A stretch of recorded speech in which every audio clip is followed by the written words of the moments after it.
Hello everyone. I am going to start online classes of English literature syllabus. The first prose chapter, The Portrait of a Lady. The author of this chapter is Khushwant Singh, a great Indian writer. He was born in Hadali, Punjab on 2nd February 1915. His parents left him with his grandmother when they went to live in the city. ये इनका जन्म पंजाब में हुआ और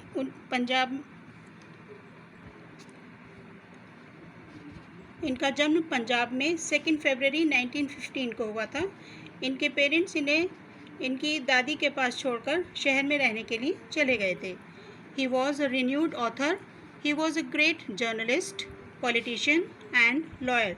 वो एक जाने माने लेखक थे और एक बहुत ही महान जर्नलिस्ट, पॉलिटिशियन और एक वकील भी थे। He began his writings in 1956 when he wrote the novel train to Pakistan. उन्होंने अपना लिखना जो प्रारंभ किया था 1956 में, तो सबसे पहले उन्होंने अपना नावल लिखा था जिसका नाम था train to Pakistan. He left this world for heaven on 20th March 2014।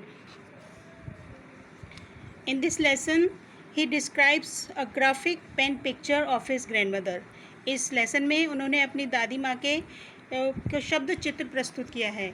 He and his grandmother lived in their village home when he was a small child.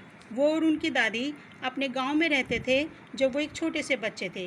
She was a religious lady. वो एक धार्मिक महिला थी। She always would move her lips in a silent prayer. और वो हमेशा शांति से अपनी पूजा में लगी रहती थी। She died with prayer on her lips. और जब उनकी मृत्यु हुई तब भी उनके होठों पर वो उनकी प्रार्थना ही चल रही थी। And Rossari in her hand. और अपने हाथों में वो माला जप रही थी। Now let us read about the love, devotion and emotions in the story. So do you know what is a portrait? Portrait means जैसे हम ड्राइंग करते हैं तो वो होती है बाय ड्राइंग पेन और पेंसिल से हम करते हैं। जब हम उसी को शब्द चित्र में प्रस्तुत करते हैं, यानी कि अपने शब्दों से उसका हम चित्रण करते हैं, वो कहलाता है portrait. Now let's start this chapter. My grand mother like everybody's grand mother was an old women. मेरी दादी हर किसी की दादी की तरह एक बूढ़ी महिला थी। She had been old and wrinkled for the 20 years that I had known her. और जब पिछले 20 साल से जब से मैं उन्हें जानता हूँ, वो एक बूढ़ी महिला थी और उनके चेहरे पर बहुत सारी झुर्रियाँ थीं। People said that she had once been young and pretty and had even had a husband. लोग कहते हैं कि वो अपनी युवावस्था में बहुत सुंदर थी और उनके एक पति भी थे। But that was hard to believe. लेकिन ये विश्वास करना कठिन है। My grandfather's portrait hung above the mantelpiece in the drawing room. मेरे दादाजी का पोर्ट्रेट ड्राइंग रूम में टंगा हुआ है। He wore a big turban and loose fitting clothes. उन्होंने एक बहुत बड़ी पगड़ी और ढीले ढाले कपड़े पहने हैं। His long white beard cover the best part of his chest. उनकी जो लंबी दाढ़ी थी और बिल्कुल सफ़ेद दाढ़ी थी, उसने उनके सीने का काफ़ी हिस्सा कवर किया हुआ है। And he looked at least 100 years old। और वो लगभग 100 वर्ष के प्रतीत हो रहे हैं। He did not look the sort of a person who would have a wife और चिल्ड्रन। उनको देखकर ऐसा नहीं लगता कि उनका परिवार और उनके बच्चे भी होंगे। He looked as if he could only have lots and lots of grandchildren. उनको देखकर ऐसा प्रतीत होता है कि उनके बहुत सारे और बहुत से पोते और पोतियाँ होंगे। As for my grand mother being young and pretty, जैसे कि मेरी माँ वो हमेशा सुंदर और खूबसूरत थी। The thought was almost revolting. और ये विचार एक उत्तेजना पैदा करने वाला है। She often told us of the games she used to play as a child. वो हमेशा अक्सर हमें उन खेलों के बारे में बताती थी जो वो अपने बचपन में खेलती थी। That seems quite absurd and undignified on her part, and we treated it like the fables of the prophets she used to tell us। जो भी कुछ हमें वो बताती थी वो हमेशा कुछ असभ्य सा और अनडिग्निफाइड लगता था और हम उनको उसी तरह से लेते थे जैसे कि पुराने पंडितों और पादरियों को लिया जाता था। She had always been short and fat and slightly bent. वो हमेशा से ही छोटी, मोटी और थोड़ी सी झुकी हुई थी। Her face was a criss cross of wrinkles running from everywhere to everywhere. उनके चेहरे पर झुर्रियाँ हमेशा एक दूसरे को काटती हुई इधर से उधर जाती हुई प्रतीत होती थी। No, we were certain she had always been as we had known her, हमेशा हमें ऐसे ही लगता था कि वो हमेशा से ऐसे ही रही होंगी, इतनी ही बूढ़ी। Old, so terribly old that she could not have grown older, इतनी बूढ़ी कि वो उससे ज़्यादा और बूढ़ी हो नहीं सकती थी। And had stayed at the same age for 20 years, और पिछले 20 वर्ष से वो उसी उम्र पे रुकी हुई थी। She could never have been pretty, वो कभी भी ज़्यादा बहुत खूबसूरत नहीं, but she was always beautiful, लेकिन वो हमेशा सुंदर थी। She hopped about the house in spotless white with one hand resting on her waist to balance her stoop and the other telling the beats of her rosary, वो पूरे घर में अपने लंगड़ा के चलती थी क्योंकि उनकी कमर में एक कुबर था, उससे वो बैलेंस करने के लिए अपनी कमर पे एक हाथ रखती थी और दूसरे हाथ से वो अपनी माला फेरती रहती थी। हर सिल्वर लॉक्स वर स्क्रैटेड अनटाइडली ओवर हर पेल पर्कर्ड फेस, और उनके काले सफ़ेद बाल अनटाइडी मतलब गंदे तरीके से उनके फेस पर इधर उधर फैले रहते थे। And her lips constantly moved in Audible prayers, और उनके होठों पर हमेशा एक ना सुनाई नहीं देने वाली प्रार्थना चलती रहती थी। येस, शी वॉज ब्यूटिफुल, हाँ वो बहुत खूबसूरत थी। She was like the right winter landscape in the mountains, वो ऐसी लगती थी कि जैसे कोई बहुत खूबसूरत चित्र हो सर्दियों के समय का पहाड़ियों पर। An expanse of pure white serenity, breathing peace and contentment. हाँ वे श्वेत शांत फैला हुआ क्षेत्र पर शांति और संतोष का वातावरण था। My grand mother and I were good friends, मैं और मेरी दादी हम दोनों बहुत अच्छे दोस्त थे। My parents left me with her when they went to live in the city and we were constantly together, मेरे माता पिता मुझे उनके पास छोड़ गए थे और वो दोनों शहर चले गए थे और हम दोनों हमेशा साथ रहते थे। She used to wake me up in the morning and get me ready for school, वो हमेशा मुझे सुबह उठाती थी और स्कूल के लिए तैयार करती थी। She said her morning prayer in a monotonous sing song while she bathed and dressed me in the hope that I would listen and get to know of by heart. She said her morning prayer in a monotonous sing song, वो हमेशा अपनी prayer को शांति से सुबह नहाते समय भी गुनगुनाती रहती थी और मुझे तैयार करते समय भी, इस उम्मीद में कि मैं उनको सुन करके याद कर लूँगा। I listen because I loved her voice but never bother to learn it, मैं उन्हें बहुत ध्यान से सुनता था क्योंकि मुझे उनकी आवाज़ अच्छी लगती थी, लेकिन मैंने कभी भी उनको याद करने की कोशिश नहीं की। Then she would fetch my wooden slate which she had already washed and plastered with yellow chalk, और फिर उसके बाद वो मेरी तख्ती लेती थी और उसको मुल्तानी मिट्टी से पोत देती थी। A tiny earthen pot and a red pen, एक छोटी सी दवात और एक लाल pen. Tie them all in a bundle and hand it to me, वो एक उसमें बांध करके मुझे हमेशा देती थी।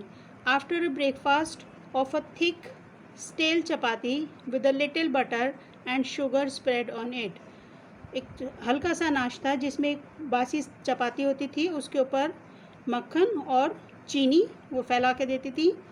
वी वेंट टू स्कूल, और उसके बाद हम स्कूल जाते थे।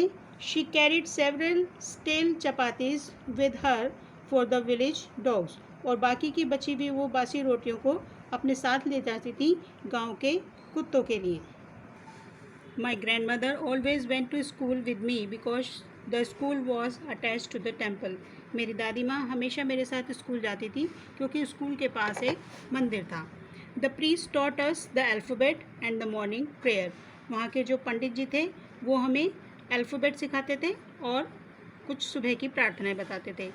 While the children sat in the rows on either side of the veranda singing the alphabet और the prayer in a chorus, जब सारे बच्चे वहाँ पर बैठे होते थे साइड में लाइनों में उस बरामदे में और गाते रहते, या तो अल्फ़ाबेट गाते थे वो, या तो वर्णमाला और या फिर वो प्रार्थना। My grand mother said inside reading the scriptures, और मेरी दादी माँ वहाँ पर बैठ कर के धार्मिक पुस्तकों का पाठ करती थी। When we had both finished, और जब हम दोनों की पढ़ाई पूरी हो जाती थी, we would walk back together, हम दोनों वापस साथ आते थे। This time the village dogs would meet us at the temple door, और जब हम लौटते थे तो उस समय हमें मंदिर के दरवाजे पर गांव के कुत्ते मिलते थे। They followed us to our home growling and fighting with each other, और वो हम दोनों They followed us to our home, growling and fighting with each other for the chapatis we threw to them. वो कुत्ते गुर्राते हुए और लड़ते झगड़ते हुए हमारे पीछे पीछे आते थे उन चपातियों को लेने के लिए जो हम उनको देते थे. When my parents were comfortably settled in the city, they sent for us. जब मेरे माता पिता शहर में ढंग से व्यवस्थित हो गए तो उन्होंने हमें अपने पास बुला लिया.